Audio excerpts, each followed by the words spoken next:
Praise the Lord. നിങ്ങളെ എല്ലാവരെയും blessed മോർണിംഗിലേക്ക് യേശു ക്രിസ്തുവിൻ്റെ നാമത്തിൽ സ്വാഗതം ചെയ്യുന്നു.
പ്രിയരെ, അനുഗ്രഹിക്കപ്പെട്ട ഒരു പ്രഭാതം കൂടെ നമ്മുടെ ജീവിതത്തിൽ അനുവദിച്ചു തന്ന വലിയവനായ ദൈവത്തെ നമുക്ക് ഒരുമിച്ച് ചേർന്ന് നന്ദി പറയാം. എത്ര പേർ പറയും, ഞാൻ നിന്നതല്ല, എൻ്റെ ദൈവം എന്നെ നിർത്തിയതാണ്. ഒന്നുകൂടെ പറഞ്ഞു കഴിഞ്ഞാൽ 2026 മാർച്ച് മാസം 20-ാം തീയതി വരെയും എന്നെയും എൻ്റെ കുടുംബത്തെയും കണ്ണിലെ കൃഷ്ണമണി പോലെ സൂക്ഷിക്കുകയും വിടുവിക്കുകയും ചെയ്ത വലിയവനായ ദൈവത്തിന് നന്ദി പറഞ്ഞുകൊണ്ട് ഈ പ്രഭാത ചിന്തയിലേക്ക് നമുക്ക് ഒരുമിച്ച് അടുത്തു വരാം. നാം പ്രാർത്ഥിച്ചതിനേക്കാൾ വലിയ മറുപടി പറയുന്ന വലിയവനായ ദൈവം.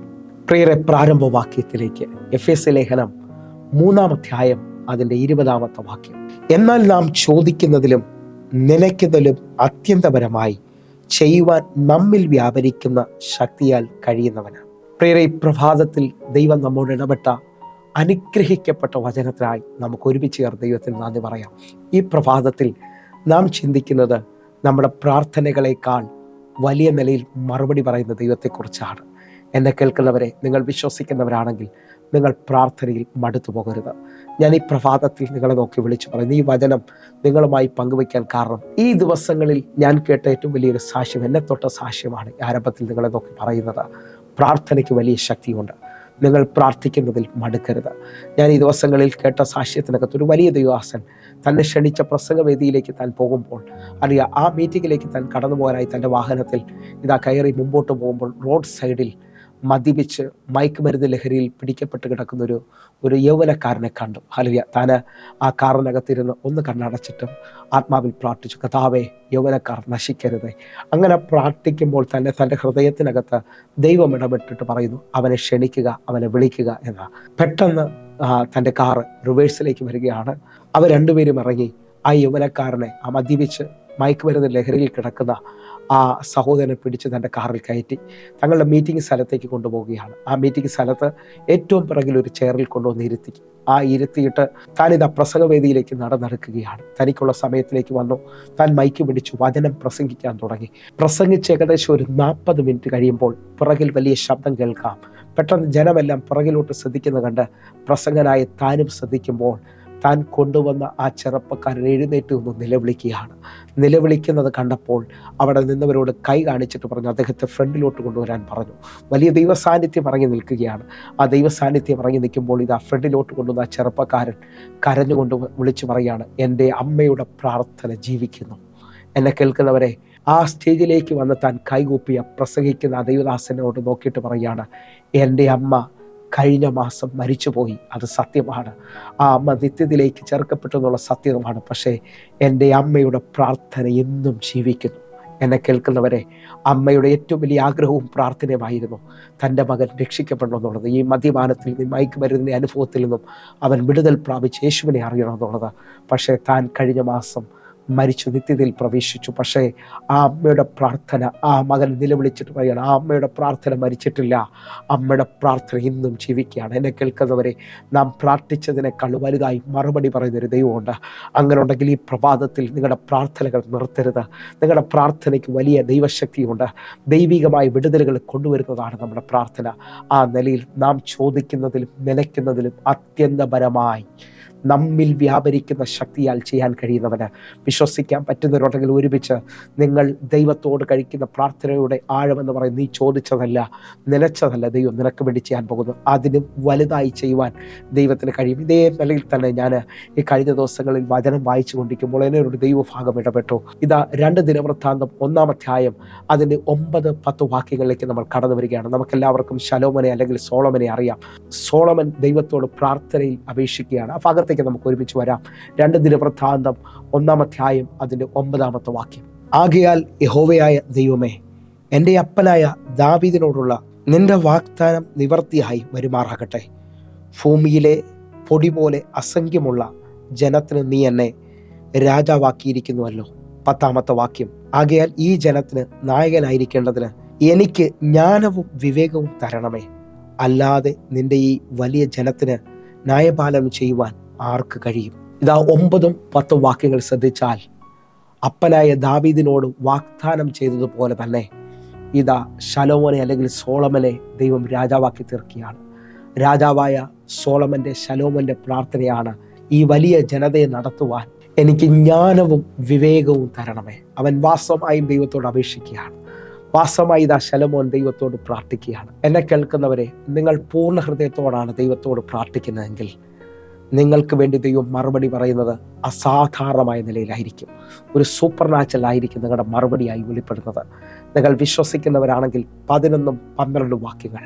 അതിന് ദൈവം ശലോമോനോട്, ഇത് നിന്റെ താല്പര്യമായിരിക്കാലും ധനം, സമ്പത്ത്, മാനം, ശത്രു നിഗ്രഹം എന്നിവയോ ദീർഘായുസ്സോ ചോദിക്കാതെ ഞാൻ നിന്നെ രാജാവാക്കി വെച്ച എൻ്റെ ജനത്തിന് ന്യായപാലനം ചെയ്യേണ്ടതിന് ജ്ഞാനവും വിവേകവും ചോദിച്ചിരിക്കാലും.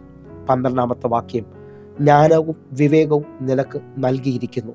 അതല്ലാതെ നിനക്ക് മുമ്പുള്ള രാജാക്കന്മാരിൽ ആർക്കും ലഭിച്ചിട്ടില്ലാത്തതും നിന്റെ ശേഷം ആർക്കും ലഭിക്കാത്തതുമായ ധനവും സമ്പത്തും മാനവും ഞാൻ നിനക്ക് തരുമെന്ന് അരുൾ ചെയ്തു.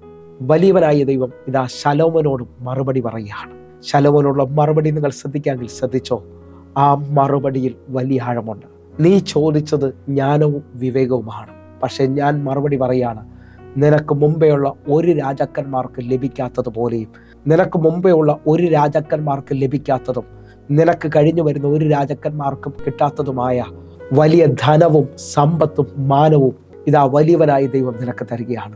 ചോദിച്ചത് ജ്ഞാനവും വിവേകമാണ്. അത് കൊടുക്കുക മാത്രമല്ല, ചോദിച്ചതിനേക്കാൾ വലുത് തരുന്നൊരു ദൈവത്തെ നമുക്കിവിടെ കാണാം. എന്നെ കേൾക്കുന്നവരെ, നിങ്ങൾ ഈ പ്രഭാതത്തിൽ വിശ്വസിക്കുന്നവരാണെങ്കിൽ നമ്മുടെ പ്രാർത്ഥനകളെക്കാൾ വലിയ മറുപടി പറയുന്ന വലിയ ദൈവപ്രവൃത്തികൾ കാണുമെന്ന് വിശ്വസിക്കുന്നവരുണ്ടെങ്കിൽ ഇപ്പോൾ ദൈവത്തെ ഒന്നുകൂടെ ഒന്ന് സ്തുതിക്കുവാൻ, ദൈവത്തെ ഒന്നുകൂടെ ഒന്ന് ആരാധിക്കുവാൻ തയ്യാറാകണം. പുതിയ നിയമത്തിൽ ഒറ്റ ഭാഗം ഒന്ന് വേഗത്തിൽ പറയുകയാണ്. ഇതാ 38 ആണ്ട് രോഗം പിടിച്ചു കിടക്കുന്നവനെ യേശു കാണുകയാണ്. അവൻ്റെ അടുക്കൽ ചെല്ലുകയാണ് എൻ്റെ കർത്താവ്. യോഹന്നാന്റെ സുവിശേഷം 5-ാം അധ്യായം അതിൻ്റെ 6, 7, 8 വാക്യങ്ങൾ. അവൻ കിടക്കുന്നത് യേശു കണ്ടു. ഇങ്ങനെ ഏറിയ കാലമായിരിക്കുന്നു എന്നറിഞ്ഞ് നിനക്ക് സൗഖ്യമാകാൻ മനസ്സുണ്ടോ എന്ന് അവനോട് ചോദിച്ചു. 7-ാമത്തെ വാക്യം. രോഗി അവനോട്, യജമാനനെ, വെള്ളം കലങ്ങുമ്പോൾ എന്നെ കുളത്തിൽ ആക്കുവാൻ ആരുമില്ല. ഞാൻ തന്നെ ചെല്ലുമ്പോൾ മറ്റൊരുത്തൻ എനിക്ക് മുമ്പായി ഇറങ്ങുന്നു എന്ന് ഉത്തരം പറഞ്ഞു. 8-ാമത്തെ വാക്യം. യേശു അവനോട്, എഴുന്നേറ്റ് നിന്റെ കിടക്കയെടുത്ത് നടക്കുക എന്ന് പറഞ്ഞു. 6-ാമത്തെ വാക്യത്തിൽ അവൻ എങ്ങനെ ഏറിയ കാലമായി കിടക്കുന്നു എന്ന് യേശു അറിഞ്ഞു. അവൻ്റെ അടുക്കൽ വന്ന യേശു ചോദിക്കുകയാണ്, നിനക്ക് സൗഖ്യമാകാൻ മനസ്സുണ്ടോ? 7-ാമത്തെ വാക്യം. അവൻ പ്രാർത്ഥനയായി തൻ്റെ അപേക്ഷ ദൈവത്തോട് പറയുകയാണ്. ഞാൻ ആ കുളത്തിൽ ഇറങ്ങാൻ ഒത്തിരി പ്രാവശ്യമായി ശ്രമിക്കുന്നു, പക്ഷേ എനിക്കവിടെ ഇറങ്ങാൻ എന്നെ സഹായിക്കാൻ ആരുമില്ല. ഞാൻ ചെല്ലുന്നതിന് മുമ്പേ മറ്റൊരുത്തൻ എനിക്ക് മുമ്പായി ഇറങ്ങി അവൻ്റെ സൗഖ്യമായി പോവുകയാണ്. അവൻ്റെ ഏറ്റവും വലിയ ആഗ്രഹം, അവൻ്റെ ഏറ്റവും വലിയ പ്രാർത്ഥനയും എങ്ങനെയും ആ കുളത്തിൽ ഇറങ്ങുക എന്നുള്ളതാണ്. നിങ്ങൾ വിശ്വസിക്കാൻ പറ്റുമെങ്കിൽ നമ്മുടെ പ്രാർത്ഥനകളെക്കാൾ വലിയ മറുപടി പറയുന്നൊരു ദൈവത്തെ ഇവിടെ കാണാം. യേശു അവനോട് പറയുകയാണ്, ഇനി നീ ആ കുളത്തിൽ ഇറങ്ങാൻ നോക്കണ്ട, ഇനി നീ ആ പാടുപെടണ്ട, ഇപ്പോൾ നിന്റെ കിടക്കയും എടുത്ത് നീ എഴുന്നേൽക്കുക. നിങ്ങൾ വിശ്വസിക്കുന്നവരാണെങ്കിൽ ഈ പ്രഭാതത്തിൽ പ്രാർത്ഥന നിർത്തരുത്. അസാധാരണമായ ദൈവപ്രവർത്തിക്കായി ദൈവം നിങ്ങളെ വിളിക്കുകയാണ്. നിങ്ങൾ വിശ്വാസത്തിൽ പ്രാർത്ഥിക്കണം. ഒരത്ഭുതത്തെ നിങ്ങൾ സ്വീകരിക്കണം. ഇതാ എൻ്റെ ദൈവം നിങ്ങൾക്ക് വേണ്ടി ഒരു വലിയ മറുപടി പറയാൻ പോകുന്നു. ദൈവപ്രവൃത്തിയിൽ വിശ്വസിക്കുക, ദൈവത്തിൻ്റെ മറുപടി നിങ്ങൾക്ക് വേണ്ടി വെളിപ്പെട്ടിരിക്കുകയാണ്. നമുക്ക് ഒരുമിച്ച് കണ്ണുകൾ അടയ്ക്കാം, പ്രാർത്ഥിക്കാം. ഞങ്ങളെ സ്നേഹിക്കുന്ന ഞങ്ങളുടെ നല്ല ദൈവമേ, ഇതൊരു അതിശയത്തിൻ്റെ ദിവസമായി തീരട്ടെ. നാളുകൾ പ്രാർത്ഥിച്ചതിന് വലിയ മറുപടികൾ, നാളുകൾ ദൈവസന്നിധിയിൽ അപേക്ഷിച്ചതിന് വലിയ മറുപടികൾ ഇപ്പോൾ അത് വെളിപ്പെടുകയാണ്. ഞാൻ വിശ്വസിച്ചുകൊണ്ട് പ്രാർത്ഥിക്കുന്നപ്പാ കർത്താവെ, പ്രാർത്ഥിച്ചതിനേക്കാൾ വലിയ മറുപടി, ചോദിച്ചതിനേക്കാൾ വലിയ മറുപടി അങ്ങയുടെ മക്കൾക്ക് വേണ്ടി അങ്ങ് ചെയ്യുന്നതിനായി സ്തോത്രം. കർത്താവെ, ഇതൊരു അത്ഭുതത്തിൻ്റെ ദിവസമാക്കുന്നതിനായി നന്ദി. നാളുകൾ ജോലിക്ക് വേണ്ടി പ്രാർത്ഥിച്ചവർ, നാളുകൾ തലമുറയുടെ വിവാഹത്തിന് വേണ്ടി പ്രാർത്ഥിച്ചവർ, ഉയർച്ചയ്ക്ക് വേണ്ടി പ്രാർത്ഥിച്ചവർ, കടബാധ്യത മാറാൻ പ്രാർത്ഥിച്ചവർ, കർത്താവെ, ഇവർക്ക് വേണ്ടി വലിയ മറുപടികൾ അങ്ങ് പറഞ്ഞതിനായി സ്തോത്രം. യേശുവിൻ നാമത്തിൽ ഞാൻ ഇവരെ അനുഗ്രഹിക്കുന്നു. സ്വർഗ്ഗം ഈ പ്രഭാതത്തിൽ വലിയ ദൈവപ്രവർത്തികൾ അയച്ചതിനായി നന്ദി. യേശുവിൻ നാമത്തിൽ പ്രാർത്ഥിക്കുന്നു, കേൾക്കണം പിതാവേ, ആമേൻ. പ്രിയരേ, ഈ പ്രഭാത സന്ദേശം നിങ്ങൾക്ക് വലിയ അനുഗ്രഹമായെന്ന് വിശ്വസിക്കുന്നു. വേഗത്തിൽ തന്നെ വാട്സാപ്പിൽ വിളിക്കാമെങ്കിൽ ഞാൻ തന്നെ നിങ്ങൾക്ക് വേണ്ടി പ്രതികരിക്കുന്നതാണ്. ഈ വാട്സാപ്പ് നമ്പർ നിങ്ങൾ കൃത്യമായി ശ്രദ്ധിക്കണമെന്ന് ഓർപ്പിക്കുന്നു. അതേപോലെ പ്രാർത്ഥനാ വിഷയങ്ങൾക്ക് നമ്മുടെ പ്രയർ ലൈനിൽ വിളിക്കാൻ പറ്റും. അതേപോലെ തന്നെ ഈ മെസ്സേജുകൾ നിങ്ങൾക്ക് ഇഷ്ടമാണെങ്കിൽ നമ്മുടെ യൂട്യൂബ് ചാനൽ സബ്സ്ക്രൈബ് ചെയ്യണം. ഫേസ്ബുക്കിലേക്ക് നിങ്ങൾ ജോയിൻ ചെയ്യണമെന്ന് ഓർപ്പിക്കുന്നു. അതേപോലെ ഇൻസ്റ്റഗ്രാമിലേക്ക് നിങ്ങൾക്ക് കടന്നു വരാൻ പറ്റുമെങ്കിൽ റോയ് ഹെൻറി എന്നുള്ള ഇൻസ്റ്റഗ്രാം നിങ്ങൾ ഫോളോ ചെയ്യണമെന്ന് ഓർപ്പിക്കുന്നു. അതേപോലെ തന്നെ ഈ മെസ്സേജ് അനുഗ്രഹമാണെങ്കിൽ ഈ യൂട്യൂബ് ലിങ്ക് മറ്റൊരാളിലേക്കും കൂടെ നിങ്ങൾ വാട്സാപ്പ് വഴി അയച്ചു കൊടുത്തുകൊണ്ട് എനിക്കിത് വിടുതലായി, അനുഗ്രഹമായി, നിങ്ങൾക്കിത് അനുഗ്രഹമാകുന്ന നിങ്ങൾ സുവിശേഷത്തിന് വേണ്ടി ചെയ്യുമെങ്കിൽ ആ വലിയ നന്മ നിങ്ങൾക്ക് വേണ്ടി വെളിപ്പെടാൻ പോകുകയാണ്. നിങ്ങൾ സുവാർത്ത പ്രചരിപ്പിക്കുന്നവരാണ്, നിങ്ങൾ ഗുഡ് ന്യൂസ് പറയുന്നവരാണ്. ഞാൻ വിശ്വസിക്കുന്നു ഈ ദിവസങ്ങളിൽ അനേക ആയിരങ്ങൾക്ക് ഈ ബ്ലസ്സഡ് മോർണിംഗ് അനുഗ്രഹമായി തീരും. അതേപോലെ തന്നെ എല്ലാ ദിവസവും 6 മണിക്ക്, ഇന്ത്യൻ സമയം വൈകിട്ട് 6 മണിക്ക് നമുക്ക് സൂമിൽ ആരാധനയുണ്ട്. നിങ്ങളെ ഞാൻ ക്ഷണിക്കുന്നു. അതേപോലെ എല്ലാ ഞായറാഴ്ചകളിലും വിവിധ സ്ഥലങ്ങളിൽ ആരാധന നടക്കുന്നു. തൃശ്ശൂരിൽ, എറണാകുളത്ത്, അതേപോലെ തന്നെ തിരുവനന്തപുരത്ത്, കൊല്ലത്ത് ആരാധന നടക്കുന്നു. നിങ്ങൾ കടന്നു വരാൻ പറ്റുന്നവരുണ്ടെങ്കിൽ കടന്നു പറയുന്നത് ഓർപ്പിക്കുന്നു. വലിയ ദൈവപ്രവർത്തികൾ ഈ ദിവസങ്ങളിൽ നാം ഒരുമിച്ച് കാണുവാൻ പോവുകയാണ്. ദൈവമഹത്വം കാണാൻ പോകുന്നു. കർത്താവിൻ്റെ വലിയ കരം നിങ്ങളെ അനുഗ്രഹിക്കുമാറാകട്ടെ. God bless you. Amen, amen.